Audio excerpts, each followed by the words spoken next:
l'air froid glisse sur ton visage, chargé de l'humidité des collines écossaises, une moiteur qui se dépose sur ta peau et tes vêtements, donnant à tout une sensation de lourdeur et de fraîcheur. Tu marches le long d'une route qui traverse l'obscurité entre des reliefs de terre, suivant un chemin usé par d'innombrables voyageurs se dirigeant vers la ville qui attend plus loin. Le paysage autour de toi n'est pas plat mais ondulant, des collines qui montent et descendent, créant un terrain changeant, sans longue perspective ni trajectoire facile à prévoir. Sous tes pieds, la route est rude, faite de terre tassée mêlée de pierres, et tu ressens chaque irrégularité à travers tes chaussures.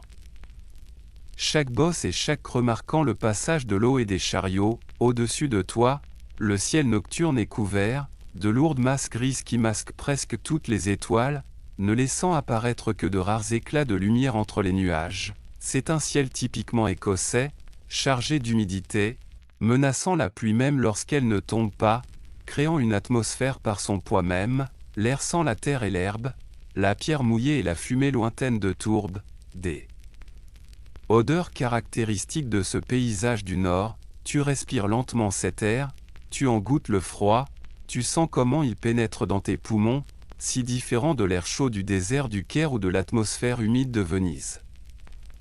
L'Écosse est froide, même hors de l'hiver, la température portant toujours une pointe vive, rappel de la latitude et de la proximité des mers du Nord. En marchant, le relief commence à changer, les collines devenant plus marquées, plus abruptes, et tu sens que tu t'approches de quelque chose d'important. Édimbourg se trouve quelque part devant toi, construite sur et autour d'une roche volcanique qui s'élève brusquement au-dessus du terrain environnant. Cette formation, appelée Castle Rock, est ce qui a rendu l'endroit défendable et donc précieux, ce qui a poussé les hommes à s'y installer et à y bâtir une ville. La route que tu suis monte progressivement, s'élevant vers des hauteurs. Et tu sens l'effort dans tes jambes, le travail constant de l'ascension. Les voyageurs médiévaux ressentaient la même fatigue, approchant Édimbourg à pied ou à cheval, gravissant le chemin vers la ville qui domine les hauteurs. Devant toi, l'obscurité n'est plus uniforme, elle présente des variations, des masses plus sombres suggérant des structures qui se détachent sur un ciel légèrement plus clair. Ce sont des bâtiments, les constructions de pierre de l'Édimbourg médiéval, qui se révèlent. Peu à peu à mesure que tes yeux s'adaptent et que la distance diminue, Édimbourg est bâti principalement en pierre, le grès local extrait des carrières voisines, et cette pierre donne à la ville sa teinte grise caractéristique. Même dans la nuit, cette qualité est perceptible, les bâtiments plus sombres que le ciel mais jamais noirs, formant des silhouettes solides et massives. Tu remarques maintenant des lumières, de petits points de flammes dispersés sur la colline, marquant des fenêtres et des portes, signe d'une présence humaine dans la ville de pierre. Ces lumières sont peu nombreuses, de simples lueurs orangées ou jaunâtres qui vacillent doucement, la flamme de bougies ou de lampes derrière des volets ou du verre. L'Édimbourg médiéval n'est pas baigné de lumière, seulement ponctué de ces rares éclats, suffisants pour signaler les bâtiments occupés et suggérer l'ampleur de l'habitat. La route poursuit son ascension, et le sol sous tes pieds devient plus façonné, moins naturel, plus organisé. Tu entres dans les zones extérieures de la ville, là où le paysage sauvage a été modifié pour accueillir l'habitat, là où les chemins deviennent des rues, des murs de pierre apparaissent le long de la route, non pas des fortifications, mais des limites de propriété, marquant la fin des champs ou des jardins et le début de l'espace urbain. Ces murs sont grossiers, faits de pierre empilés, souvent sans mortier, la stabilité assurée par le poids et l'agencement patient. Ils témoignent du travail nécessaire pour créer de l'ordre, pour organiser la terre selon les besoins humains. Au-delà de ces murs, tu aperçois les premiers bâtiments, des structures basses, peut-être des granges ou des ateliers, construites en pierre, pratiques et fonctionnelles. La route se rétrécit, devient plus contenue, canalisée entre murs et bâtiments, et tu ressens la transition entre le paysage ouvert et l'espace urbain. Devant toi, dominant tout le reste, se dresse la masse sombre de Castle Rock, la roche volcanique formant une forteresse naturelle, et au sommet, les silhouettes encore plus sombres des murs du château. Le château est à peine visible dans la nuit, seulement une suggestion de construction massive, de tours et de remparts se découpant sur les nuages. Mais sa présence est indéniable, l'Édimbourg médiéval est dominé par ce château, physiquement et symboliquement, siège du pouvoir, position défensive ultime, point autour duquel la ville s'est organisée. Tu ne distingues aucun détail, ni fenêtre ni porte, seulement sa masse, son poids, sa position dominante au-dessus de la ville. Le château s'élève à environ 300 pieds au-dessus du terrain environnant, sur des falaises abruptes rendant l'approche impossible de presque tous les côtés, sauf d'un seul. Cet avantage géographique a rendu Édimbourg stratégique depuis l'Antiquité, un lieu défendable par quelques-uns contre beaucoup. La route continue de monter. Et tu la suis, tandis que les bâtiments deviennent plus nombreux, se rapprochant du chemin, formant les débuts de véritables rues. Ces bâtiments sont plus hauts que ceux des abords, s'élevant sur 3 ou 4 étages, construits en pierre taillée, des blocs coupés et ajustés avec soin. L'investissement architectural augmente à mesure que tu approches du centre, reflet d'une plus grande richesse, d'une volonté de permanence et de fierté civique. Tu passes devant une église, reconnaissable. Même dans l'obscurité à sa tour, une structure carrée de pierre s'élevant au-dessus des toits, marquant un centre paroissial. Ses murs sont épais et solides, construits pour durer des siècles. Pour servir des générations, et ils dégagent une impression de permanence. La route s'aplanit légèrement, atteignant un plateau, et ici la ville s'étend davantage, avec des bâtiments de chaque côté et des rues partant dans plusieurs directions. Tu as atteint la vieille ville, le cœur médiéval d'Édimbourg, bâti le long de la crête reliant Castle Rock à d'autres hauteurs. Cette crête offre une base naturelle solide et un avantage défensif, et la ville médiévale a pleinement exploité cette géographie. Les bâtiments que tu longes maintenant sont imposants, hauts de 4 ou 5 étages, construits en pierre, avec de petites fenêtres et de lourdes portes. Pensé autant pour la sécurité que pour l'abri, l'Édimbourg médiéval était une ville dense, limitée par l'espace de la crête, et elle s'est donc développée en hauteur plutôt qu'en largeur. Ces structures verticales créent un paysage urbain compressé, très différent des villes étalées sur des terrains plats. La rue que tu empruntes est désormais pavée, non de dalles lisses mais de pavés arrondis, irréguliers, assemblés pour former une surface robuste. Tes pas résonnent différemment ici. Plus net, plus audible, la pierre renvoyant le son au lieu de l'absorber. Les pavés sont lissés au centre de la rue, là où le passage est le plus fréquent, et plus rugueux sur les côtés. Révélant des années d'usage, les bâtiments se pressent de chaque côté, leurs murs de pierre à seulement quelques pieds de toi, et tu avances entre eux, enveloppé par cette étroitesse. Édimbourg, la nuit, est une ville de pierre et d'ombre, d'air froid et de rares lumières chaudes, de verticalité et d'espace comprimé. La rue t'entraîne plus profondément dans la vieille ville, et la cité continue de t'entourer, solide et ancienne, patiente et durable. Derrière toi, les collines ouvertes ont disparu, remplacées par la densité urbaine, et devant toi s'étend le labyrinthe des rues médiévales. Tu marches lentement, t'adaptant à cet environnement, à son caractère particulier. À la manière dont la pierre, le froid et la hauteur façonnent l'atmosphère, et Édimbourg t'accueille sans cérémonie, te laissant simplement entrer, traverser ses seuils visibles et invisibles, devenir pour un temps partie de son existence nocturne. Les bâtiments de pierre se tiennent immobiles et durables, le château veille au-dessus, et l'air froid circule dans les rues, touchant chaque chose. Tu es ici maintenant, dans l'Édimbourg médiéval, entouré de pierres, au début de ta marche à travers cette ville du nord bâtie sur le roc et l'histoire. Le passage de l'approche d'Édimbourg à l'entrée réelle dans la ville se fait par une compression soudaine de l'espace, par la manière dont les bâtiments se rapprochent de tous côtés, transformant l'ouverture en couloir défini plutôt qu'en zone dégagée.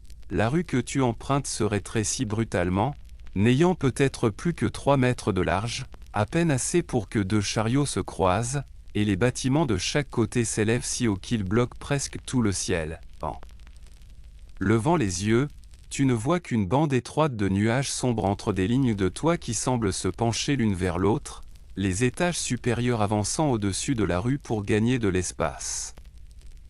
Cela crée un effet de canyon, des murs de pierre montant à la verticale de part et d'autre, et tu avances dans ce passage en te sentant petit, contenu, comme pressé par l'architecture. La pierre ici diffère de celle que tu as vue aux abords de la ville, elle est plus soigneusement travaillée, taillée en blocs réguliers, ajustée avec précision. Les blocs sont massifs, certains mesurant peut-être 60 sur 80 cm, disposés en assises qui tracent des lignes horizontales. Sur les façades, organisant la masse verticale, les maçons médiévaux connaissaient la pierre, savaient la façonner et l'assembler pour créer des structures capables de tenir des siècles. Et les bâtiments d'Édimbourg en sont la preuve. Il s'agit de grès, extraits de carrières locales, patinés par le temps en différentes nuances de gris, plus foncé là où la pluie ruisselle, plus clair là où la pierre reste sèche. Ces variations dessinent des motifs discrets sur les façades, une forme d'art naturel créée par le climat et les années, donnant de la texture à des surfaces qui pourraient autrement sembler monotones. Tes pas sur les pavés résonnent davantage ici que sur les rues plus ouvertes, le son rebondissant entre les murs proches, se multipliant, se répercutant, chaque pas engendre plusieurs échos, une cascade sonore qui suit l'impact initial. Et la marche devient autant une expérience auditive que physique. Le son te renseigne sur l'espace, sur l'étroitesse de la rue, sur la hauteur des murs, sur la solidité des surfaces de pierre. Ces informations acoustiques complètent ce que tu perçois visuellement, t'aidant à comprendre ton environnement même dans la pénombre, formant une image sensorielle complète. Les bâtiments que tu longes présentent de petites fenêtres au niveau de la rue, de simples ouvertures étroites dans les murs.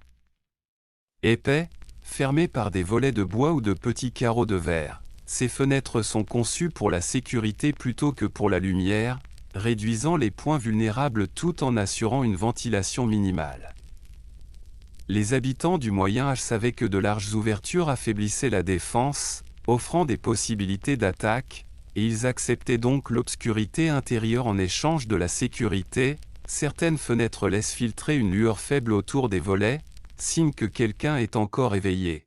Mais la plupart sont totalement noires, closes face à la nuit. Les portes que tu dépasses sont faites de bois épais, renforcées de bandes de fer, enchâssées dans des encadrements de pierre, légèrement en retrait dans le mur. Elles sont suffisamment solides pour résister à la force, positionnées de manière défensive, pensées pour être tenues en cas d'attaque. L'Édimbourg médiéval n'était pas toujours paisible, les conflits entre clans, les raids et les périodes de guerre rendaient la sécurité indispensable. L'architecture reflète cette réalité, chaque bâtiment conçu avec la défense à l'esprit, chaque ouverture soigneusement évaluée.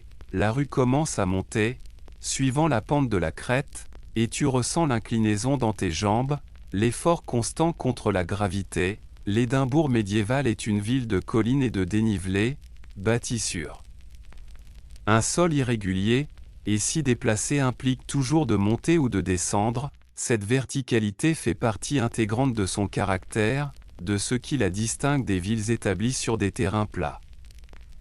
La montée t'amène à un point où la rue s'élargit légèrement, formant un espace irrégulier où plusieurs voies se rejoignent. Il ne s'agit pas d'une place formelle, mais d'un simple élargissement, né de la géométrie des rues convergentes. Au centre se trouve un puits de pierre, une structure simple couverte de bois, fournissant l'eau aux foyers alentours. Le puits est profond, descendant à travers la roche de la crête jusqu'aux nappes souterraines, et il sert ce quartier depuis des générations. Autour, les pavés sont plus usés qu'ailleurs, polis par les pas innombrables de ceux qui venaient puiser l'eau, porter des seaux, rencontrer des voisins, mais à cette heure nocturne.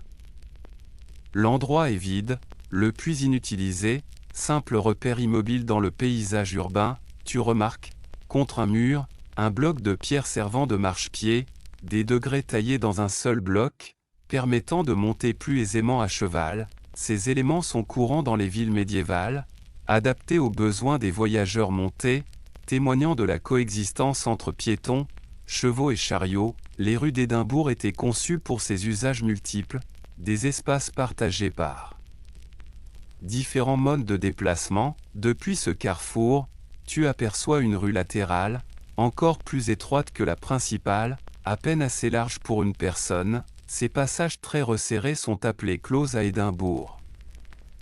Des venelles reliant les grandes rues à des cours intérieures ou à d'autres niveaux de la ville, tu choisis d'en explorer une, quittant la rue principale pour ce passage confiné, et aussitôt l'atmosphère change. Le close ne mesure guère plus d'1,20 m de large, ses murs montant peut-être à 15 mètres de hauteur, créant une fente verticale profonde dans le tissu urbain. Les parois sont si proches que tu pourrais toucher les deux côtés à la fois, et tu te sens profondément enfermé. Enveloppé par la pierre, les pavés ici sont plus petits, plus irréguliers, et très lissés, polis par les pas quotidiens des habitants. Le passage est plus sombre que la rue principale. Recevant encore moins de lumière ambiante, et tu avances lentement, prudemment, une main glissant le long du mur. La pierre est rugueuse sous tes doigts, froide, n'ayant jamais reçu de soleil direct, toujours à l'ombre des bâtiments environnants. Le close monte, se transformant en escalier intégré à la pente, des marches étroites en pierre, creusées au centre par des siècles d'usage. Tu gravis ces marches lentement, attentif aux différences de hauteur et de profondeur, plaçant chaque pied avec soin. En haut, le passage débouche sur une petite cour, peut-être 6 mètres de côté, entourée de toutes parts par les murs arrière des bâtiments. La cour est pavée de larges dalles de pierre disposées irrégulièrement. Entièrement close, accessible uniquement par le passage que tu viens d'emprunter, elle sert à plusieurs habitations, apportant lumière et air aux pièces intérieures, accueillant autrefois le linge ou des tâches nécessitant un espace extérieur. Mais maintenant tout est silencieux, les fenêtres sont closes, les habitants dorment derrière les murs épais. Tu remarques un caniveau dans un angle, un conduit de pierre évacuant l'eau de pluie, essentiel dans une ville soumise à des précipitations fréquentes. Ce détail parle d'ingénierie urbaine pragmatique, de la nécessité de gérer l'eau dans une cité bâtie sur le roc. Tu restes un instant dans cette cour, entourée de hauts murs de pierre. Levant les yeux vers le rectangle étroit de ciel visible au-dessus, ressentant le poids de la densité verticale d'Édimbourg, la ville médiévale s'est élevée faute de pouvoir s'étendre, confinée à la crête, créant un habitat empilé, des cours cachées, une vie en couches superposées. Les familles vivaient les unes au-dessus des autres, chaque étage formant un foyer distinct, partageant escaliers et murs. Cette densité engendrait une vie urbaine particulière, intime et resserrée, où les voisins étaient toujours proches, toujours audibles. Tu quittes la cour, redescends les marches usées du close, et rejoins la rue principale, après l'extrême étroitesse du passage. La rue paraît presque spacieuse, bien qu'elle reste objectivement étroite. Tu continues à marcher le long de la crête, et le motif se répète, aux immeubles de pierre, closes menant à des espaces cachés, la ville révélant sa structure interne complexe. Édimbourg n'est pas une grille simple mais un labyrinthe, des passages se croisant à plusieurs niveaux, circulation verticale et horizontale entremêlées. La rue commence maintenant à descendre, suivant la pente de la crête, et tu avances avec prudence sur les pavés, conscient de leur glissance. La descente est douce mais continue, sollicitant tes genoux, exigeant un contrôle constant. Les bâtiments poursuivent leur présence massive de part et d'autre, et tu avances entre eux, pénétrant toujours plus profondément dans le cœur médiéval de la ville. L'air froid circule sans cesse dans les rues, canalisé par les murs de pierre, glissant dans les passages étroits, touchant ton visage et tes mains de son froid persistant, et tu continues à marcher, entouré de pierre, t'accordant au rythme particulier d'Édimbourg, à sa verticalité, à ses espaces comprimés, à son caractère médiéval durable. La rue que tu parcours suit maintenant l'épine dorsale de la crête, le chemin continu le plus élevé de l'Édimbourg médiéval, et les bâtiments s'élèvent de manière spectaculaire de chaque côté, formant des murs de pierre qui encadrent ton déplacement. Ces bâtiments comptent parmi les plus hauts de la ville médiévale, certains atteignant 6 ou 7 étages, une hauteur exceptionnelle pour l'époque, rendue nécessaire par l'espace extrêmement limité disponible sur cette crête étroite. En levant les yeux vers ces structures, tu remarques qu'elles se rétrécissent légèrement en montant, chaque niveau étant en retrait de quelques centimètres par rapport à celui du dessous, créant un effet pyramidal discret qui renforce la stabilité. Les étages supérieurs avancent davantage au-dessus de la rue que les niveaux inférieurs, gagnant de l'espace intérieur tout en conservant l'équilibre de la structure, et cela accentue cette impression de surplomb qui rend la rue encore plus étroite. Les lignes de toit au-dessus de toi sont irrégulières, chaque bâtiment atteignant une hauteur différente, dessinant une silhouette dentelée contre le ciel chargé de nuages, et cette irrégularité raconte une croissance organique plutôt qu'un plan uniforme. L'Édimbourg médiéval s'est construite bâtiment après bâtiment, chaque ajout répondant aux ressources et aux besoins du moment, donnant naissance à une ville faite d'accumulations successives plutôt que d'une vision unique. Les façades de pierre à tes côtés portent les marques du temps et du climat, leur surface érodée par la rudesse écossaise, par la pluie, le vent et parfois le gel.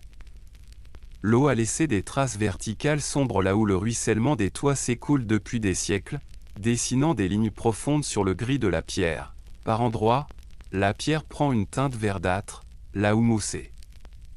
Lichens se sont installés dans de minuscules fissures, ajoutant une touche organique à la minéralité dominante. Les bâtiments révèlent aussi des réparations et des transformations.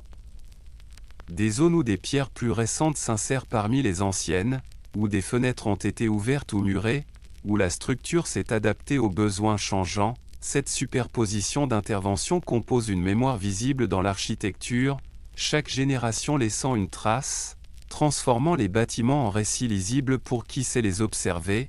Tes pas poursuivent leur rythme résonnant sur les pavés, le son affirmant ta présence dans ce corridor de pierre, annonçant ton passage à quiconque pourrait t'écouter, mais tu n'entends aucun autre pas, aucun autre mouvement, les rues étant entièrement vides, et les échos de tes propres pas constituent les seules ruptures dans ce silence profond. Par moments, tu dépasses une porte enchâssée au pied de l'un de ces immeubles élevés, et tu remarques leur disposition, pensée pour desservir des bâtiments abritant plusieurs familles à différents étages. Ces portes mènent à des escaliers communs, des cages d'escalier en pierre qui montent en spirale à l'intérieur, donnant accès à tous les niveaux, partagés par l'ensemble des habitants. Ces escaliers sont étroits et raides, taillés dans la pierre ou composés de marches de bois sur des supports minéraux, et ils serpentent vers le haut au cœur des bâtiments, chaque étage abritait un ou deux logements, ouvrant sur cet escalier commun, et les familles partageaient ainsi cette circulation verticale. Se croisant, entendant les pas des autres, cette organisation verticale de l'habitat est caractéristique d'Édimbourg et de quelques villes aux contraintes géographiques similaires, créant une densité urbaine très différente de l'étalement horizontal. La rue se resserre encore à mesure que tu avances, n'ayant peut-être plus que 2,5 mètres de large, et les bâtiments semblent pencher davantage, leurs étages supérieurs presque en contact au-dessus de ta tête. À certains endroits, les niveaux supérieurs des bâtiments opposés se rejoignent réellement, reliés par de la pierre ou du bois, formant des passages couverts sous lesquels tu marches. Ces ponts ont une fonction structurelle, stabilisant les bâtiments les uns par rapport aux autres, et ils offrent aussi des espaces habitables supplémentaires. Des pièces suspendues au-dessus de la voie publique, passer sous ces ponts provoque une sensation particulière, alternant entre espace ouvert et espace clos, faisant de la rue tantôt un extérieur, tantôt presque un intérieur. La lumière change également, devenant plus sombre sous ces passages, et tu ralentis naturellement jusqu'à retrouver une portion plus dégagée. Les fenêtres de ces immeubles élevés sont petites et disposées de manière irrégulière, placées selon les besoins plutôt que selon un dessin géométrique. Certaines sont équipées de volets de bois, simples panneaux que l'on ferme contre le froid et la pluie, tandis que d'autres possèdent du verre serti de plomb, de petits carreaux assemblés en motifs. Le verre étant coûteux, sa présence indique une certaine aisance, révélant le niveau économique des occupants. La plupart des fenêtres sont plongées dans l'obscurité, mais parfois une lueur discrète apparaît à un étage élevé, une lumière chaude suggérant une bougie ou un petit feu. Ces rares lumières attirent ton attention, chacune signalant un état d'éveil dans une ville largement endormie, et tu te demandes quelle vie se déroule derrière ces murs. Peut-être quelqu'un est-il malade et soigné, ou bien occupé à une tâche nécessaire. Ou simplement incapable de trouver le sommeil, allongé avec des pensées persistantes, la rue descend légèrement, suivant une dépression de la crête, puis remonte, la topographie s'imposant malgré les tentatives humaines de régularisation. Édimbourg repose sur une roche volcanique, vestige d'éruptions anciennes, et ce socle irrégulier a dicté la forme défensive de la ville. Les bâtisseurs médiévaux ont travaillé avec ce terrain accidenté plutôt que contre lui, acceptant pentes et niveaux inégaux, intégrant les formes naturelles dans leur construction. Tu traverses un endroit où la rue s'élargit soudain, créant un petit espace ouvert, et tu y distingues une croix de pierre dressée sur un haut socle. Marquant un événement ou servant de repère au quartier, la croix porte des inscriptions usées que tu ne peux lire dans l'obscurité, mais sa présence rappelle l'intégration du symbole religieux dans l'espace public. L'Édimbourg médiéval était une ville catholique avant la Réforme, et croix et sanctuaires jalonnaient les rues, rappelant aux habitants la dimension spirituelle de la vie quotidienne. Au-delà de la croix, la rue se prolonge, les bâtiments poursuivent leur présence massive, et tu continues à avancer entre eux. Tu remarques que toutes les constructions ne sont pas identiques, certaines présentant une taille de pierre plus soignée, d'autres des éléments décoratifs autour des portes ou des fenêtres. Ces différences reflètent les écarts de richesse entre les habitants, les familles plus aisées investissant dans de meilleurs matériaux et des artisans plus qualifiés. Mais même les édifices les plus simples sont solides, bâtis pour durer, témoignant de l'attachement général à la permanence propre à l'architecture de pierre écossaise. La pierre est froide au toucher, tu t'en rends compte en posant la main contre un mur pour t'équilibrer, une froideur qui semble permanente, comme si l'hiver y demeurait toute l'année. Cette froideur fait partie de la vie à Édimbourg, la présence constante de la pierre qui ne se réchauffe jamais, absorbant la chaleur de tout ce qui la touche. Les habitants médiévaux acceptaient cette réalité, empilant les vêtements, entretenant les foyers, développant une tolérance que d'autres époques trouveraient difficile. La rue poursuit son tracé sinueux le long de la crête, et tu continues à la suivre, ton pas lent et régulier, ta respiration formant de petits nuages dans l'air froid. Les hauts bâtiments demeurent de part et d'autre, leurs façades de pierre créant un monde de verticalité et d'espace comprimé, et tu avances dans cet environnement, minuscule et passager face à la pierre durable, simple présence traversant les rues anciennes d'Édimbourg. La ville a vu passer d'innombrables silhouettes comme la tienne. Des pas sur ces mêmes pavés, des regards levés vers ces mêmes façades, et elle en verra encore beaucoup d'autres, longtemps après ton passage, la pierre restant, les bâtiments tenant bon, les rues continuant de guider le mouvement au cœur médiéval d'Édimbourg. Tu poursuis ta marche, et la ville de pierre se referme doucement autour de toi, froide, solide, ancienne, patiente dans sa permanence. Tu quittes maintenant la rue principale pour t'engager dans l'un des closes, ces passages étroits qui s'éloignent de la voie publique et mènent vers les espaces intérieurs cachés de l'Édimbourg médiéval. Ce close est typique des centaines qui traversent l'Old Town, à peine 2 mètres de large, avec des murs de pierre qui s'élèvent verticalement de chaque côté sur 40 ou 50 pieds. Les murs sont si proches que le ciel au-dessus de toi se réduit à une bande étroite, et même en plein jour, ces passages restent dans l'ombre, la lumière directe n'atteignant jamais le sol. Maintenant, au cœur de la nuit, le close est presque entièrement plongé dans le noir. Et tu avances lentement, une main glissant le long du mur pour t'orienter. La pierre est froide et humide, la condensation rendant la surface glissante, et tu sens sous tes doigts la forme individuelle de chaque bloc. Le sol est pavé de petits galets, irréguliers dans leur taille et leur disposition, créant une surface inégale qui exige toute ton attention. Tes pas sonnent différemment ici que dans la rue principale, plus étouffés, absorbés par l'étroitesse de l'espace et la pierre humide. Presque sans écho, le close descend brusquement, se transformant en un escalier intégré à la pente, des marches de pierre étroites, usées et creusées en leur centre par des siècles de passage. Ces marches sont traîtresses dans l'obscurité, chacune d'une hauteur différente, et tu descends avec précaution, testant chaque appui avant d'y poser ton poids.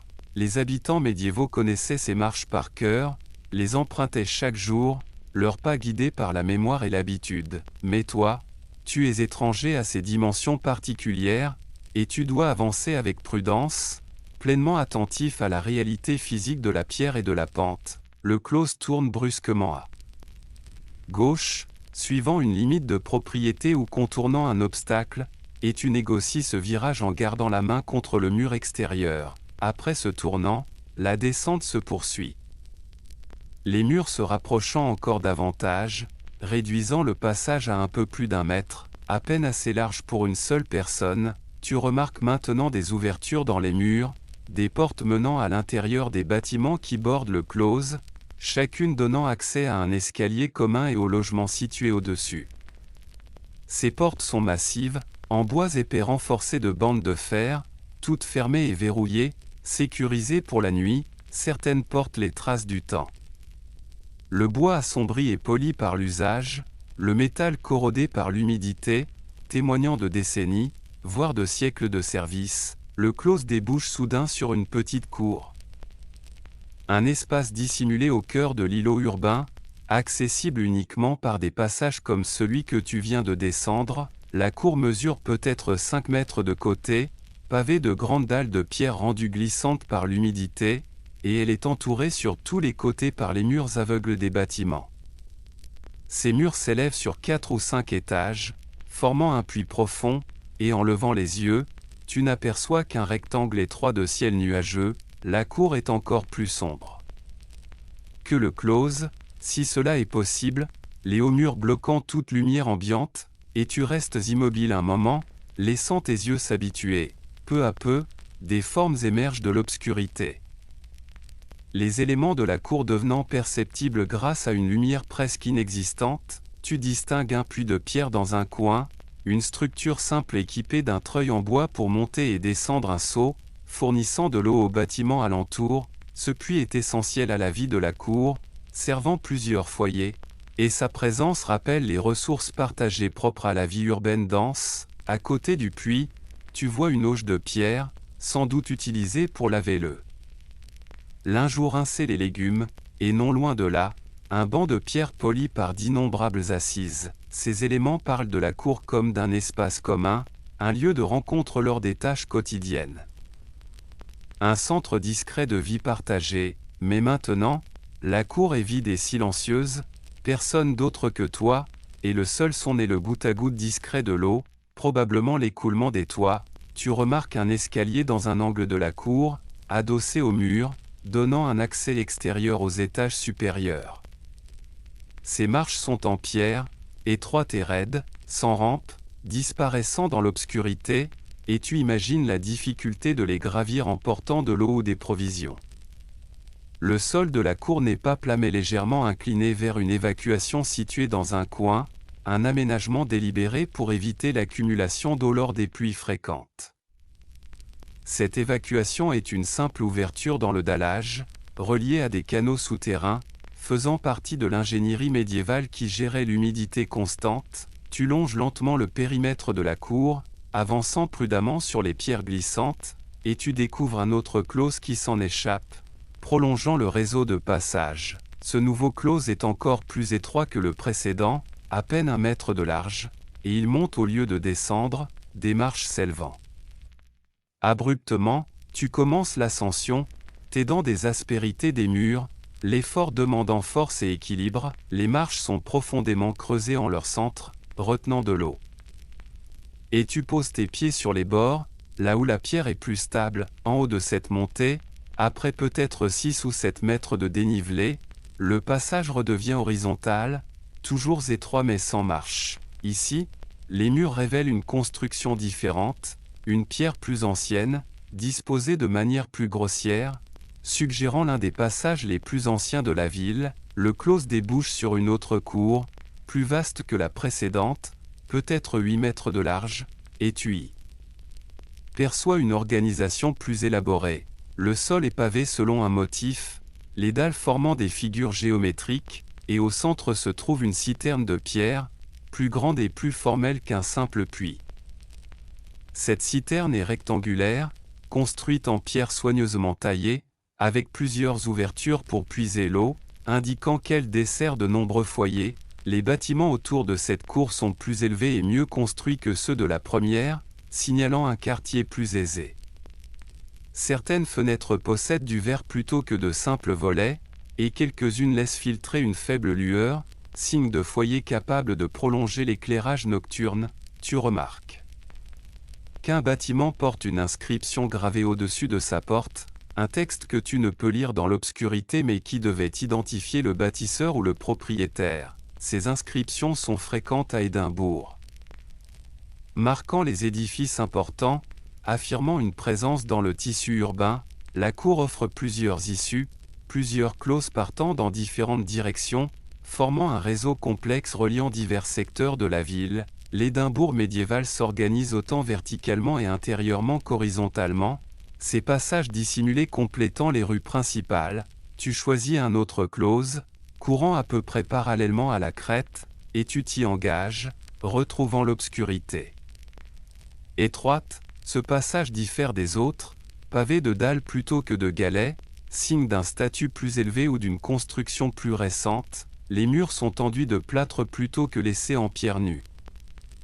Et bien que l'enduit soit écaillé par endroits, il témoigne d'une recherche de confort. Le close te fait passer devant plusieurs portes, et derrière l'une d'elles, tu entends des voix, étouffées mais humaines, une conversation domestique se déroulant derrière les murs épais. Ces voix te rappellent que ces passages et ces cours ne sont pas des espaces vides mais des lieux de vie, habités, traversés par des existences quotidiennes. Derrière chaque porte se trouvent des familles, des individus. Des vies qui se déroulent dans ces bâtiments étroits et verticaux, reliés par ces espaces partagés. Le close s'ouvre sur une troisième cour, plus modeste, à peine plus grande qu'une pièce, desservant seulement 2 ou 3 bâtiments. Ici, quelqu'un a tenté de créer un petit jardin, de la terre apportée et des plantes cultivées dans de simples caisses de bois, dont tu ne distingues pas les formes dans l'obscurité. Ce désir de verdure au cœur de la pierre révèle un besoin humain fondamental, celui de la nature. Même dans les environnements les plus urbains, tu remarques un abri en bois dans un coin de la cour, une structure simple adossée au mur, offrant un espace couvert pour le rangement ou le travail. À l'intérieur, divers objets reposent dans l'ombre, outils ou contenants, éléments discrets de la vie domestique. Les murs de cette cour présentent davantage de variations. Construits avec des pierres de teintes différentes, certaines plus sombres, d'autres plus claires, créant des motifs involontaires. Ces différences suggèrent des réparations successives, des pierres remplacées au fil du temps, un entretien constant par petites touches. Tu découvres un autre passage qui s'éloigne, cette fois descendant de nouveau vers des niveaux inférieurs, et tu le suis, retrouvant des escaliers dans l'obscurité. La descente est raide, les marches dangereusement lisses, et tu avances très lentement, contrôlant chaque pas, les mains contre les murs. En bas, le close débouche non pas sur une cour mais sur une autre rue, à un niveau différent de la ville. Et tu entres dans cet espace nouveau. La rue est étroite et sinueuse, courant le long de la pente sous la crête, bordée de bâtiments plus anciens et plus simples que ceux situés au-dessus. Tu marches maintenant vers la partie la plus haute d'Édimbourg, suivant des rues qui montent régulièrement, s'élevant vers Castle Rock et la forteresse qui le couronne. Les bâtiments autour de toi changent à mesure que tu grimpes, devenant moins résidentiels et plus institutionnels. Des structures plus vastes qui servent des fonctions publiques ou militaires. La rue s'élargit légèrement, laissant passer des soldats et des provisions, et l'atmosphère devient plus solennelle, presque processionnelle, bien différente des clos étroits des quartiers d'habitation. Les pavés ici sont plus grands et plus régulièrement posés, comme si l'entretien officiel avait laissé sa marque. Un signe d'investissement civique sur cette voie qui mène au siège du pouvoir. Devant toi, dominant toutes les autres formes, tu vois la masse de Castle Rock, une pierre volcanique qui forme une forteresse naturelle, presque verticale sur 3 côtés. Le rocher se détache sombrement sur un ciel un peu plus clair, et il s'élève peut-être de 200 pieds au-dessus du terrain alentour, imposant sa présence sur toute la crête. Au sommet de cette roche, d'autres murs s'élèvent encore, des fortifications humaines construites dans la même pierre grise, prolongeant la défense naturelle de 50 ou 60 pieds supplémentaires, les murs suivent les contours du rocher. Irréguliers et organiques plutôt que géométriques, s'adaptant à la formation naturelle au lieu d'y imposer des lignes strictes, ils tiennent depuis des siècles, construits puis reconstruits, modifiés puis renforcés, portant la trace de générations d'ingénierie militaire. Le château d'Édimbourg, à l'époque médiévale, est l'une des forteresses les plus importantes d'Écosse, siège du pouvoir royal, bastion militaire, symbole d'autorité sur les terres environnantes. Il a vu des sièges et des batailles, il est tombé puis a été repris, il a traversé des conflits qui ont façonné l'histoire écossaise, et ses pierres portent ce poids accumulé, en montant vers le château. Tu remarques que les bâtiments sur les côtés montrent davantage de pierre et moins de bois, davantage de détails défensifs, comme si la proximité du pouvoir militaire influençait tout. Certains bâtiments ont des fenêtres étroites en fente, pensées pour les archers, offrant des angles de tir tout en réduisant l'exposition aux projectiles. D'autres présentent des murs épaissis et des portes renforcées, conçues pour résister, pour servir de refuge si les défenses extérieures venaient à céder. La rue débouche sur un espace dégagé devant le château, une pente large d'une quinzaine de mètres, maintenue vide pour des raisons défensives. Cette esplanade ne laisse aucun abri à un assaillant, l'obligeant à traverser à découvert sous l'observation et la menace des murs au-dessus. L'architecture militaire médiévale consiste à créer des positions avantageuses, à forcer l'ennemi vers la vulnérabilité tout en protégeant les défenseurs, et le château d'Édimbourg incarne cela avec une évidence tranquille. Tu restes un instant dans cet espace ouvert, levant les yeux vers les murs du château dressés sur leur base de roche, et tu sens le poids de cette présence, la masse intimidante de la pierre et du pouvoir. Les murs font peut-être 20 pieds d'épaisseur à la base, se rétrécissant en montant, et ils sont couronnés de créneaux, des découpes qui offrent aux défenseurs des positions protégées. Les créneaux découpent une silhouette dentelée dans le ciel, alternant la pierre pleine et des ouvertures sombres, un motif devenu presque l'image même d'une forteresse. Dans l'obscurité, tu ne distingues pas les structures intérieures, tu ne sépares pas clairement les bâtiments des remparts, tu ressens surtout la hauteur et la densité de l'ensemble, mais tu sais que derrière ces murs se trouvent des salles et des chapelles, des baraquements et des armureries, des réserves et des puits. Toute l'infrastructure nécessaire à une garnison. Les châteaux médiévaux étaient des communautés complètes, capables de tenir des mois en cas de siège si les provisions étaient suffisantes. Et Édimbourg a supporté plus d'un tel enfermement. L'accès au château se fait par une seule route, un chemin qui remonte en lacet le long du rocher, la seule voie praticable pour les chariots et les chevaux. Cette route est étroite et raide, facile à défendre, surveillée à chaque tournant par des murs dominants, et dans un contexte hostile, l'approcher serait presque une condamnation. Tu ne t'aventures pas vers les portes, qui seraient fermées et gardées, et tu choisis plutôt de marcher au pied du rocher, suivant un chemin qui en fait le tour. D'ici, la paroi est presque verticale, une roche volcanique lisse, sans prise, impossible à escalader sans moyens spécialisés.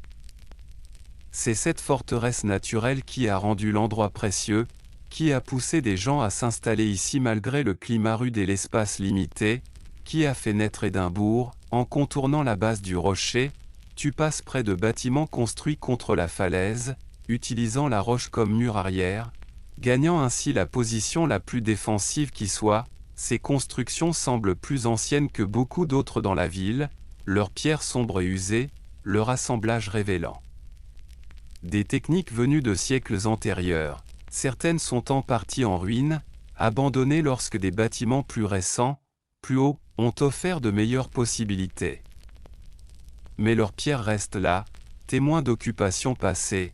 Tu remarques que l'eau suinte de fissures dans la roche, des sources souterraines trouvant leur chemin vers l'air libre, créant une humidité constante. Cette eau est une bénédiction et une contrainte, elle fournit une ressource précieuse qui rend le château plus résistant au siège. Mais elle maintient aussi un froid humide qui ronge et fatigue tout ce qu'elle touche. Le chemin te mène vers le côté nord du rocher, là où la pente est un peu moins abrupte, et tu aperçois des jardins aménagés, de petites terrasses où poussent des légumes et des herbes. Ces jardins servent la garnison, apportant un peu de fraîcheur pour compléter les réserves.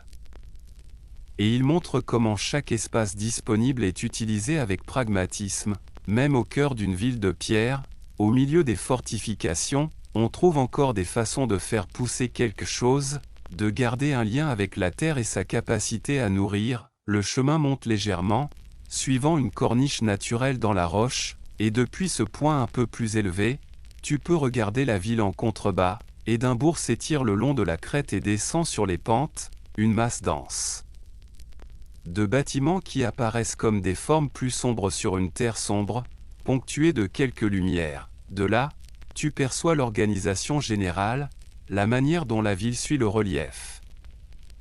Comment la crête sert d'épine dorsale, comment les constructions se regroupent là où le sol le permet, tu devines le tracé des rues, non pas chaque rue en détail, mais le mouvement global, les axes principaux marqués parfois par une lueur rare. Vu d'ici, l'Édimbourg médiéval ressemble à un organisme, un être vivant qui a grandi selon sa propre logique, remplissant l'espace disponible, s'adaptant aux contraintes, et au-delà de la ville, tu perçois le paysage, des collines qui roulent dans l'obscurité, et plus loin encore une impression de mer, même si tu ne vois pas l'eau elle-même, c'est à ce paysage qu'Édimbourg appartient, la géographie qui la façonne. Le contexte naturel dans lequel l'installation humaine prend place. Le vent est plus fort ici, moins bloqué par les bâtiments, et il glisse sur la roche avec une force régulière, froid et humide, portant une odeur de pluie lointaine. Tu sens comment ce vent modèle tout à cette hauteur, comment les arbres qui pourraient vivre là seraient tordus et rabougris, comment même la pierre porte la trace d'une exposition constante. Les habitants médiévaux vivant près du château auraient connu ce vent sans cesse, auraient ajusté leur quotidien à sa présence, à son refroidissement, à sa pression continue. Le chemin continue autour du rocher et descend peu à peu, te ramenant vers des niveaux plus bas. Et tu le suis en quittant ces hauteurs ouvertes. En descendant, le vent diminue, de nouveau arrêté par les murs et les façades, et l'air te paraît légèrement plus doux, même s'il reste froid. Tu reviens vers le niveau des rues, vers le réseau de clos et de bâtiments, mais tu gardes en toi la mémoire des hauteurs, de la présence dominante du château. Édimbourg est défini par cette relation verticale, le château au-dessus, la ville en dessous, le pouvoir qui regarde la vie quotidienne, la protection offerte depuis le haut. Cette relation est physique et symbolique, le château représentant l'autorité et l'ordre, la ville représentant le commerce et l'existence ordinaire. Les habitants médiévaux vivaient en restant conscients du château, visible depuis une grande partie de la ville, rappel constant de ceux qui détenaient le pouvoir et pouvaient faire appliquer la loi. Mais le château apportait aussi la sécurité, sa garnison défendant contre les raids et les invasions, ses murs offrant refuge en temps de danger, créant la paix par la force. Tu t'éloignes maintenant du château, redescendant vers les quartiers résidentiels denses, et le rocher reste derrière toi, invisible dans l'obscurité mais présent dans ton esprit. Le château et sa roche sont la base de l'identité d'Édimbourg, le fait géographique et historique autour duquel tout s'organise. L'ancre immobile dans un monde qui change, et tandis que tu marches dans les rues de pierre, tu restes conscient de cette présence au-dessus, qui observe, protège, domine, et définit ce que signifie être ici, à Édimbourg. Tu descends maintenant des hauteurs du château vers le cœur commercial de l'Édimbourg médiéval, en suivant des rues qui mènent vers les quartiers où marchands et artisans exercent leur métier. Les bâtiments ici ont un caractère différent de celui des zones purement résidentielles, leur rez-de-chaussée étant conçu pour s'ouvrir durant la journée, formant des échoppes et des ateliers tournés vers la rue, mais maintenant, au cœur de la nuit, toute activité commerciale s'est arrêtée, et ces rues sont vides, les devantures fermées par de lourds volets de bois. Les volets sont massifs, faits de planches épaisses renforcées de bandes de fer, pensées pour résister aux effractions et protéger les marchandises précieuses stockées à l'intérieur.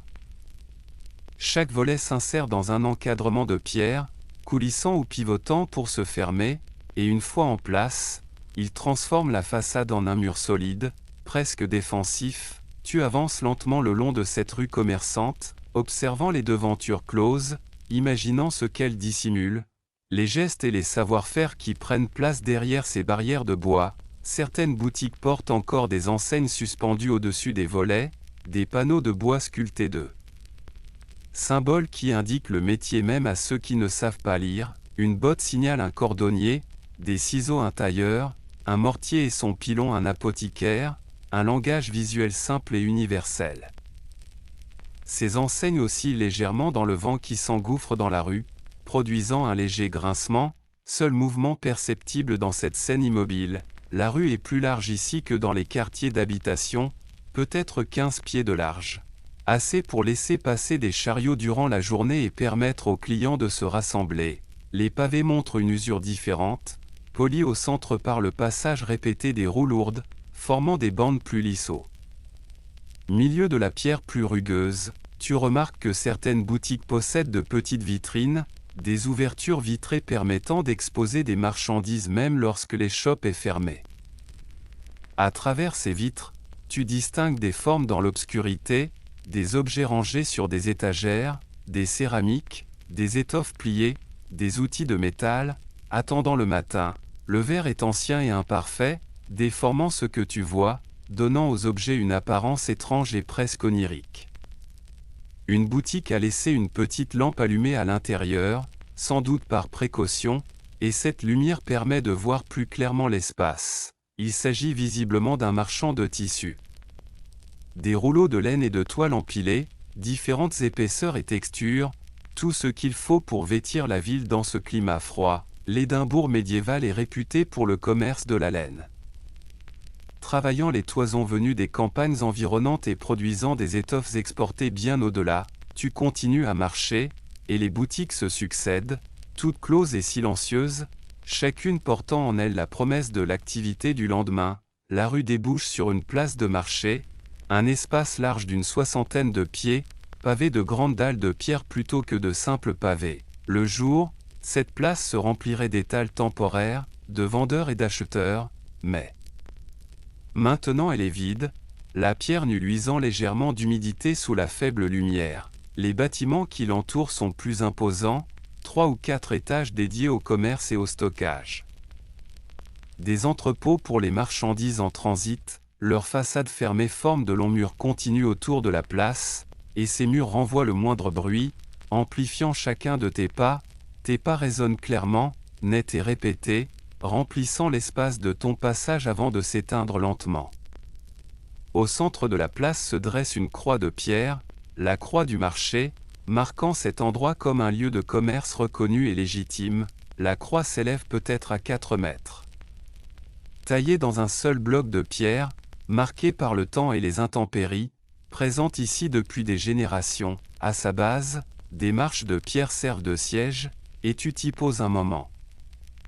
Regardant la place silencieuse, en plein jour, ce serait le cœur économique de la ville, le point de rencontre entre la campagne et la cité, mais maintenant tout est suspendu, les cris, les négociations, les bruits de chariots et d'animaux n'existent plus que comme une trace invisible dans l'air. Tu remarques les restes discrets du marché, quelques feuilles de chou, un peu de paille, des signes de ce qui a eu lieu plus tôt. Ces traces seront bientôt balayées, la place préparée pour un nouveau cycle d'échange. Tu te lèves et quittes la place par une autre rue menant à un quartier d'ateliers spécialisés. Ici, les bâtiments montrent des adaptations particulières. De larges portes pour déplacer des objets encombrants, de grandes cheminées pour la chaleur nécessaire à certains métiers. Tu passes devant ce qui semble être une boulangerie, reconnaissable à son four massif, et une légère odeur de pain persiste encore dans l'air. Non loin, une autre échoppe dégage une odeur de suif, signe probable d'un fabricant de chandelles, fournissant la lumière la plus simple au foyer modeste. Ces odeurs demeurent même après la fin du travail, imprégnant la pierre et le bois, marque durable de l'activité humaine. La rue se poursuit, les ateliers se succèdent, chacun représentant un savoir-faire précis, une pièce essentielle de l'économie urbaine. Tu remarques de petites pièces attenantes à certains ateliers, des logements d'apprentis, jeunes vies formées et logées sous l'autorité d'un maître. C'est ainsi que les compétences se transmettent, de génération en génération, assurant la continuité des métiers. Peu à peu, la rue se resserre, devenant plus résidentielle, et le quartier commercial s'efface sans rupture nette. Mais tu gardes en toi l'impression de cette vie économique endormie, des boutiques closes et des ateliers silencieux. Prêt à s'éveiller à l'aube, l'Édimbourg médiéval dépend de cette activité, des échanges et des savoir-faire qui soutiennent la ville et sa population. La nuit suspend tout cela sans l'éteindre, offrant un repos avant que le cycle recommence, comme il le fait depuis des siècles. Tu marches maintenant dans des rues entièrement résidentielles, des quartiers où aucun commerce n'a lieu, où les bâtiments de pierre existent uniquement pour abriter des familles face au climat rude de l'Écosse et à l'incertitude de l'époque. Les immeubles ici sont hauts et étroits, s'élevant sur 5 ou 6 étages. Chaque niveau contenant 1 ou 2 logements, tous empilés verticalement et desservis par des escaliers communs. Les murs de pierre sont épais, peut-être près d'1 mètre à la base, s'amincissant légèrement en montant mais conservant une masse imposante sur toute leur hauteur. Cette épaisseur remplit plusieurs fonctions à la fois, elle soutient le poids des étages supérieurs. Elle emmagasine la chaleur et limite les variations de température, elle protège contre les intrusions et les violences possibles. L'Édimbourg médiéval exige de tels murs, le climat impose une défense contre le froid et l'humidité, les conditions sociales exigent une protection constante. Les murs sont construits en grès local, extraits des carrières autour de la ville. Chaque bloc a été taillé par des tailleurs de pierre puis assemblé avec du mortier. Par endroits, le mortier s'est érodé, de petites fissures apparaissent entre les pierres. La mousse y pousse, trouvant assez d'humidité et de pénombre pour survivre. Les bâtiments révèlent leur âge à travers ces imperfections. À travers la patine du temps, à travers les marques accumulées de siècles d'occupation, tu remarques le peu de fenêtres, de petites ouvertures, placées avec parcimonie, juste assez pour laisser entrer un minimum de lumière et d'air, sans perdre la chaleur. Les fenêtres sont équipées de volets extérieurs en bois. Des panneaux lourds qui peuvent se fermer complètement, isolant l'intérieur du vent et de la pluie. Certaines ont aussi des volets intérieurs ou des tentures de tissu, des couches successives entre l'intérieur et l'extérieur, une protection multiple contre le froid. À travers les fentes autour des volets, tu aperçois parfois une faible lueur, une lumière orange et chaude. Le signe discret que la vie continue derrière ces murs épais. Cette lumière est rare, juste suffisante pour voir. Les bougies et l'huile sont coûteuses et soigneusement rationnées.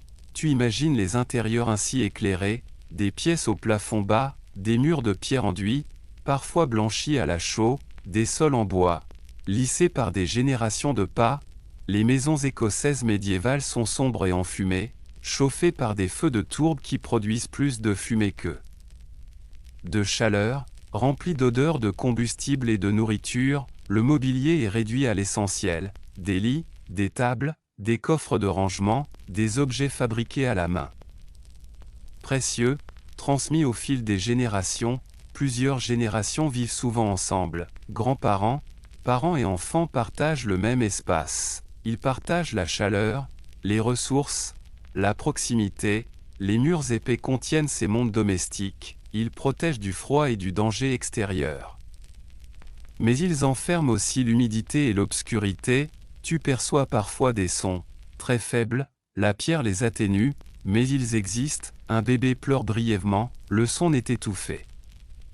Puis il cesse, sans doute apaisé par un parent. Tu entends des voix, elles parlent en sco, la langue de l'Édimbourg médiéval. Tu ne comprends pas les mots, mais le rythme est calme. Ordinaire, les voix sont basses, elles évoquent une conversation paisible, des familles qui se préparent à la nuit. D'autres sons apparaissent, un meuble déplacé, un objet posé, un plancher qui grince sous un pas. Tout cela est à peine audible, il faut le silence pour l'entendre. Et cela montre l'efficacité de la pierre à contenir le bruit. Le jour, l'Édimbourg médiéval est bruyant, les pas et les voix résonnent dans les rues de pierre. Mais la nuit, les murs épais isolent chaque foyer, chaque famille vit dans son propre monde sonore. séparé des voisins non par la distance, mais par la masse, tu remarques des portes au niveau de la rue, de lourdes portes de bois. Encadrées de pierre, elles donnent accès aux escaliers communs desservant les étages. Toutes sont fermées et solidement verrouillées, des verrous tirés de l'intérieur, un réflexe défensif profondément ancré. La ville a connu la violence, rivalité familiale, bagarres de rue, raids et attaques. Les habitants ont appris à protéger leurs maisons. Certaines portes portent des traces, des entailles dans le bois, des marques de brûlure, des souvenirs d'anciennes tentatives d'intrusion. Mais les portes ont tenu, les bâtiments sont restés debout, les familles ont survécu, génération après génération, tu passes devant une porte mieux entretenue que les autres. Le bois est huilé, les ferrures sont polies, le signe d'un foyer plus aisé. Au-dessus de cette porte, gravée dans le linteau de pierre, tu distingues des initiales et une date, la marque d'une construction, ou de l'installation d'une famille. Ces inscriptions sont fréquentes à Édimbourg, des affirmations d'identité. Des traces laissées dans le paysage urbain, la rue se rétrécit encore, à peine 8 pieds de large. Les étages supérieurs avancent au-dessus du niveau inférieur. Les murs de pierre se dressent de chaque côté. Tu avances dans ce couloir minéral, entouré de vie domestique. Derrière ces murs épais, des familles dorment ou s'apprêtent à dormir. Les gestes simples du quotidien se poursuivent. Manger, se reposer, être ensemble. Des enfants grandissent ici. Ils apprennent la langue et les usages de leur culture, façonnés par les conditions particulières de la vie urbaine écossaise médiévale. Des adultes travaillent chaque jour, gèrent leur foyer, élèvent leurs enfants. Maintiennent les liens sociaux qui font fonctionner la ville. Des personnes âgées terminent leur vie, transmettent leurs biens et leurs savoirs, se préparent à mourir dans ces mêmes pièces où elles ont vécu. Tout cela se déroule derrière des murs de pierre d'1 mètre d'épaisseur, protégés, contenus, séparés de la rue publique.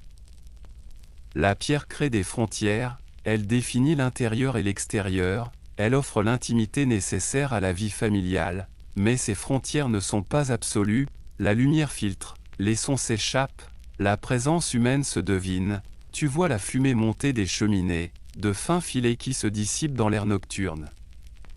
La preuve de feux encore allumés, ces feux sont essentiels, ils chauffent, ils permettent de cuisiner, ils exigent un travail constant, la tourbe est le principal combustible, extraite des tourbières environnantes, transportée jusqu'à la ville, stockée et brûlée tout au long des mois froids, la fumée de tourbe a une odeur particulière. Terreuse, légèrement sucrée, elle imprègne Édimbourg et devient une part de son identité, elle noircit aussi la pierre, trace des coulées sombres sur les façades, ajoute à l'aspect vieilli de la ville, tu marches lentement, tu prêtes attention à ces signes de vie, aux lumières, au son, à la fumée, la ville de pierre, qui pourrait sembler froide et inerte, se révèle habitée et vivante, remplie de foyers, de familles, de chaleur humaine. L'Édimbourg médiéval n'est pas seulement de l'architecture, c'est un abri, ce n'est pas seulement de la pierre, c'est une protection, ce sont des maisons où l'on aime, où l'on travaille, où l'on élève des enfants. Les murs épais servent ce besoin fondamental, créer des espaces sûrs, où l'on peut se rassembler autour du feu, partager des repas, raconter des histoires, et en marchant dans ces rues nocturnes, tu observes cela sans intrusion, depuis l'extérieur, en respectant les limites que la pierre impose. Les murs continuent de s'élever à tes côtés, les fenêtres continuent de luire faiblement, les sons continuent d'apparaître par instants, derrière ces murs vivent des gens confrontés au froid, à l'obscurité, au danger, mais ils vivent aussi avec la chaleur de la famille, avec la sécurité des murs épais, avec la proximité des voisins, la ville les entoure.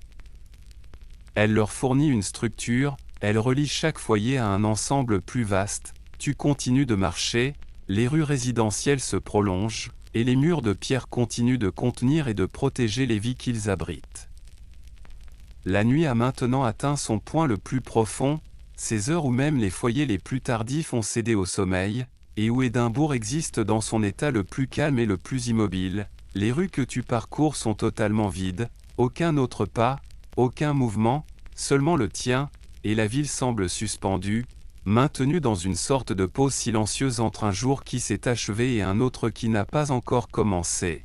Le froid s'est intensifié, la température a continué de baisser avec l'avancée de la nuit, et tu le sens traverser tes vêtements, toucher ta peau, s'installer lentement jusque dans les os. Le froid écossais est un froid humide, chargé de l'humidité de l'air qui emporte la chaleur du corps, donnant à la nuit une dureté plus profonde que ne l'indiqueraient les chiffres d'un thermomètre. À chaque expiration, ton souffle devient visible, de petits nuages pâles qui apparaissent puis se dissipent aussitôt, rendant ta respiration perceptible dans l'obscurité. La pierre autour de toi irradie le froid, les murs et les pavés libèrent la faible chaleur accumulée durant le jour, devenant eux-mêmes des sources de fraîcheur persistante. Les habitants médiévaux ressentaient ce même froid, se couvrant de laine, se serrant près des foyers, acceptant que les nuits écossaises soient inévitablement rudes. Les bâtiments que tu longes sont désormais entièrement plongés dans l'obscurité, les dernières lumières se sont éteintes, les fenêtres ne montrent plus qu'un noir profond, sans aucune trace d'éveil. Derrière ces fenêtres sombres, des familles dorment, blotties sous des couvertures de laine et parfois des peaux animales, cherchant à conserver la chaleur pendant les heures les plus froides. Les lits médiévaux étaient souvent partagés, toute une famille dormant ensemble dans un même espace. La chaleur des corps réunis pour survivre, l'intimité sacrifiée au profit du confort thermique. Les rues ont perdu leurs différences, toutes étroites, toutes bordées de bâtiments de pierre. Toutes également froides, sombres et désertes, les repères observés plus tôt se sont estompés, une rue devient semblable à une autre, créant une impression de répétition continue, presque infinie. Cette uniformité n'est pas pesante, elle apaise, elle enlève le besoin de se repérer, permettant simplement d'être présent, ici, sans objectif ni direction. Tes pas sur les pavés sont les seuls sons, réguliers et lents, et même ces bruits semblent étouffés, comme absorbés par l'air glacé. L'acoustique de la nuit a changé, le froid modifie la façon dont les sons se déplacent, tout paraît plus lointain, plus feutré, tu remarques que tu marches plus lentement qu'auparavant. Ton rythme a diminué peu à peu, ton corps réagissant au froid et à l'heure tardive.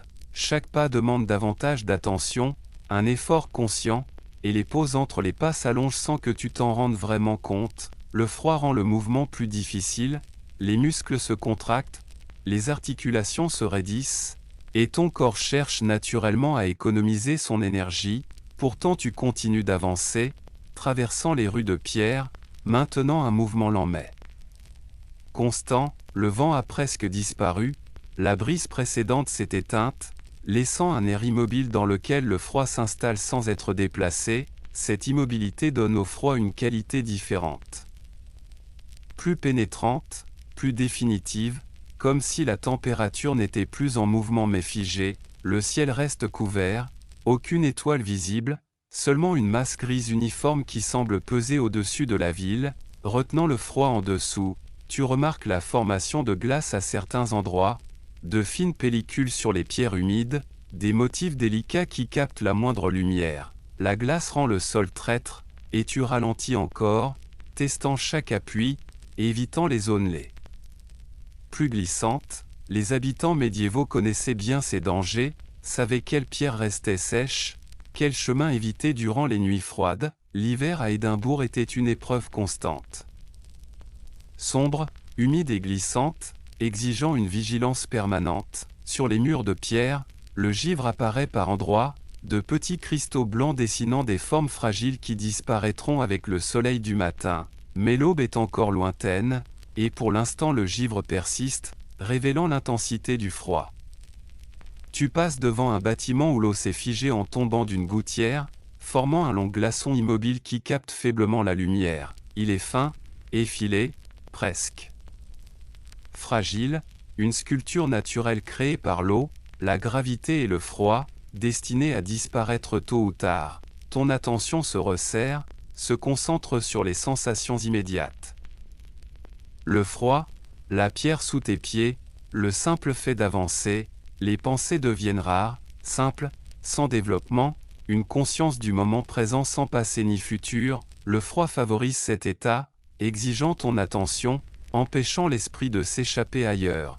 Tu ressens davantage ta respiration, chaque inspiration et chaque expiration devenant un événement en soi. Le rythme du souffle structure le temps, crée des intervalles, offre une cadence douce à l'expérience, ton cœur bat lentement et régulièrement, adapté au calme et au froid, maintenant la circulation sans gaspiller d'énergie. Ces rythmes biologiques se poursuivent seuls, sans effort conscient. Permettant à l'esprit de se reposer, les rues continuent de serpenter dans la ville de pierre, et tu continues de les suivre, même si ton sens de l'orientation s'est dissous. Tu es quelque part à Édimbourg, sur une rue quelconque, entouré de bâtiments anciens, mais l'endroit précis n'a plus d'importance. L'Édimbourg médiéval est un labyrinthe, et dans l'obscurité, sans repère, se diriger devient impossible, mais cela n'a plus d'importance, il suffit d'être là, de traverser cette nuit.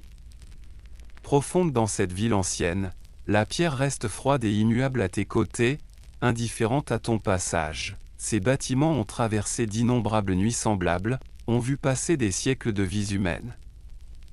Et en verront encore bien d'autres. Ta présence est temporaire, minuscule, à peine perceptible pour eux, mais pour toi, leur présence est immense. Ces murs de pierre qui donnent à Édimbourg son caractère, qui définissent ce lieu, les rues se prolongent, et tu avances avec elles, lentement, dans le froid et l'obscurité.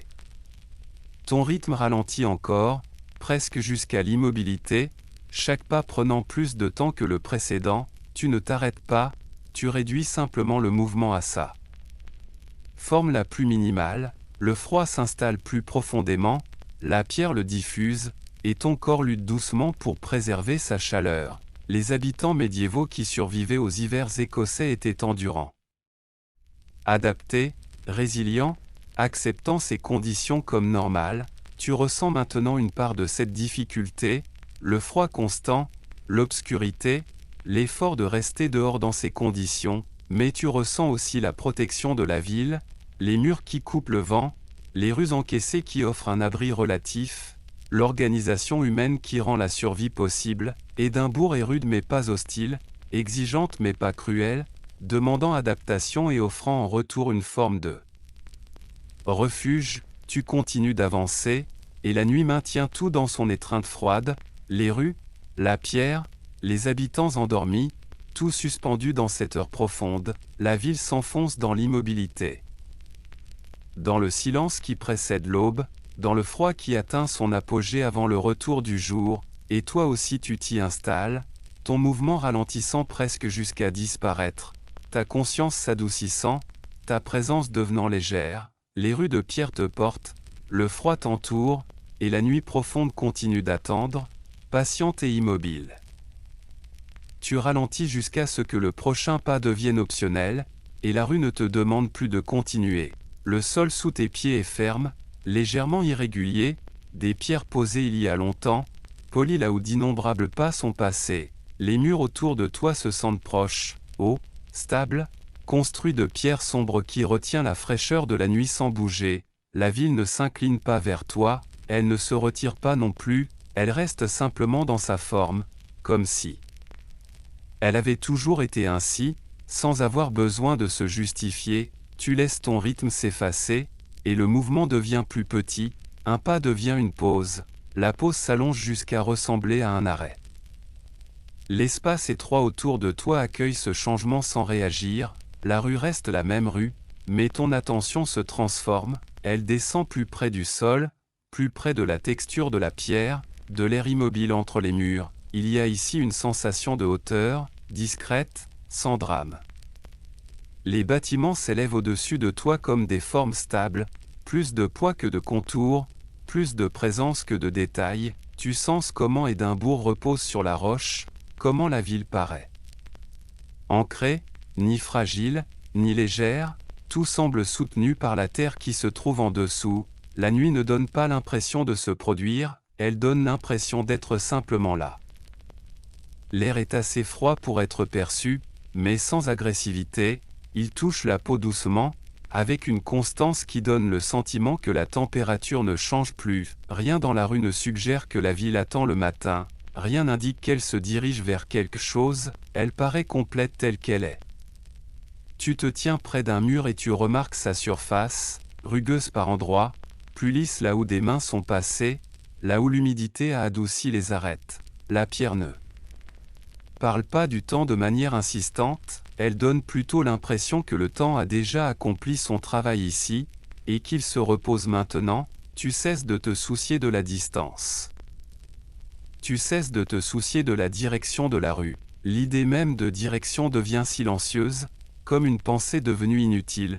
Une lanterne pâle, plus loin dans la rue, dépose une légère chaleur sur la pierre autour d'elle, une lueur douce qui ne t'atteint pas vraiment, elle ne guide pas ton regard, elle ne crée pas de scène. Elle existe simplement comme un point de lumière dans une ville qui n'a pas besoin de lumière pour être présente. La rue est assez étroite pour que ta présence se sente contenue, sans jamais se sentir enfermée. Les murs créent une enveloppe, et cette enveloppe est calme, elle rend la nuit stable, non pas ouverte et vide, mais tenue. Posée, tu ressens la ville autour de toi comme quelque chose de dense et silencieux, construite serrée, construite pour durer, même lorsque rien ne bouge, la ville est là, tu prends conscience que le son de ton propre mouvement a diminué, un pas ne va pas loin, il se pose, puis s'éteint, l'air ne le prend pas pour le disperser.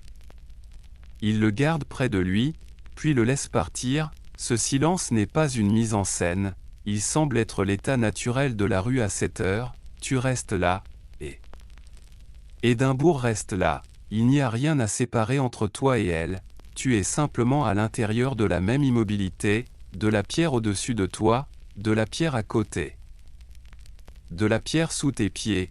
La nuit paraît façonnée par ses surfaces, comme si la ville avait donné à l'obscurité une structure où se poser.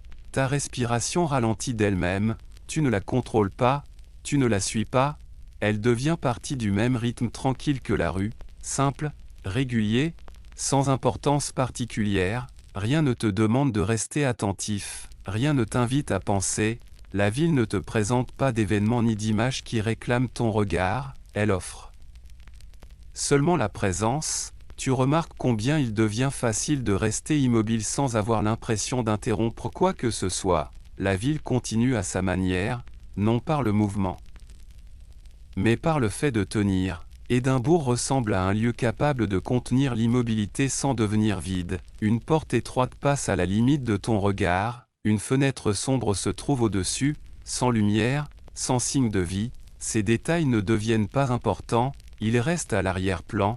Mêlés à la pierre et à l'ombre, tu n'as pas besoin de les interpréter, tu les laisses simplement être là. La rue ressemble à un canal silencieux creusé entre des murs lourds, et ton corps accepte ce poids comme quelque chose de stable. Tu restes encore un peu, et plus tu restes, moins l'idée de partir se forme, non parce que tu ne pourrais pas partir, mais parce que partir serait inutile, tu es déjà là où tu dois être. La ville te tient sans consigne, et dans cette nuit d'Édimbourg, tenue et immobile, le repos commence à sembler naturel, non comme un événement, mais comme un glissement doux de l'attention vers la même tranquillité que la rue contient depuis toujours.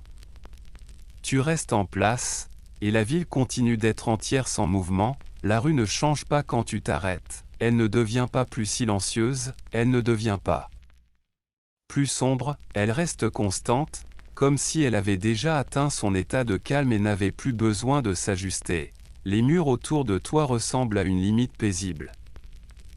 Non quelque chose qui enferme, mais quelque chose qui soutient l'espace. Ils maintiennent la rue ensemble, créant un corridor nocturne étroit où rien n'est exigé. Tu fais un pas lent, puis un autre, et la différence entre marcher et rester immobile devient minime.